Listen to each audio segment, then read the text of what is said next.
Snow white शर्टी को तलाश कर रहा था। मालूम हुआ कि वो सोया हुआ है। स्नो वाइट ने खिड़की से कूदकर उसे बमुश्किल जगाया और बोला, सुनाओ क्या हाल है। शॉर्टी आंखें मलता हुआ उठा। अच्छा है, कोई खास बात थी क्या? नहीं, बस यूं ही मैंने कहा जरा हाल पूछते चला। अब तुम बेशक सो गए।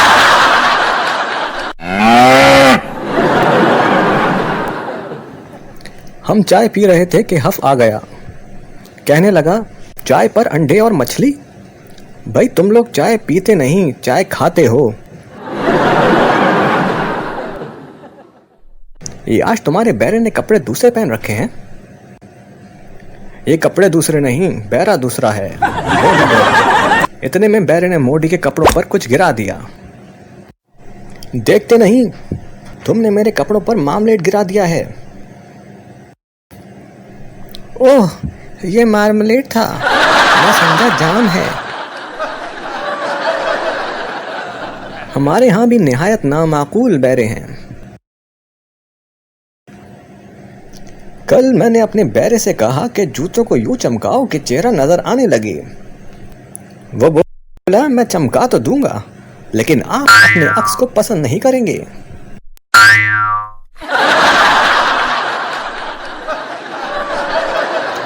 स्नो वाइट सिगरेट बहुत पीता था। दिन में 100 सिगरेटें पी जाता था। अपनी आदत को कोस रहा था। तभी तो मेरी सेहत अच्छी नहीं रही। मैं बेजार रहता हूँ, कनौती बन गया हूँ। तस्वीर का हमेशा तारीख रुख देखता हूँ।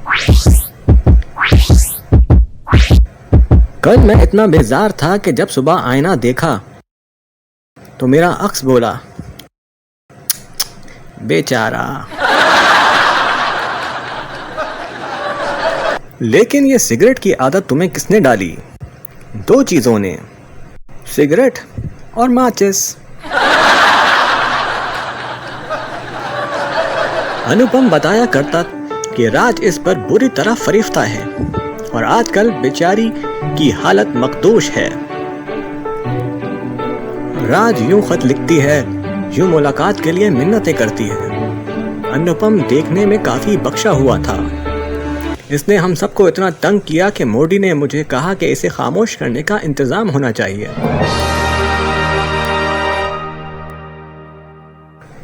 मैं अगले रोज सुंदरम के यहाँ गया और राज से सिनेमा के लिए कहा। वो बोली, अम्मी से इजाज़त ले लीजिए। मैंने मिसेस सुंदरम से पूछा। वो हिचकिचाने लगी। जाने में तो कोई हर्ज नहीं, वैसे कहीं लोग बातें ना बनाने लगे। मैंने नन्नी का हाथ पकड़कर कहा, अगर मैं नन्नी के साथ जाऊं तब तो लोग बातें नहीं बनाएंगे। वो हंस दी, बोली, अच्छा तुम राज को ले जाओ। इस शाम राज खूब बन संवर कर मेरे साथ निकली। पहले हमने साइकिलों पर मैस के गिर्द कई चक्कर लगाए ताकि अनुपम हमें अच्छी तरह देख ले। जब इसने देख लिया तो सिनेमा गए। राज ने मुझे खूब हंसाया। इसके सामने एक साहब बहुत बड़ा साफा सर पर रखकर बैठे हुए थे, जिससे इसे कुछ दिखाई नहीं दे रहा था। बराए करम इस साफे को उतार लीजिए। उन्होंने साफा उतार लिया। वो पिक्चर निहायत ही फजूल थी। थोड़ी देर के बाद राज इन साहब से बोली, बराए करम साफा फिर से सर पर रख लीजिए। शुक्रिया।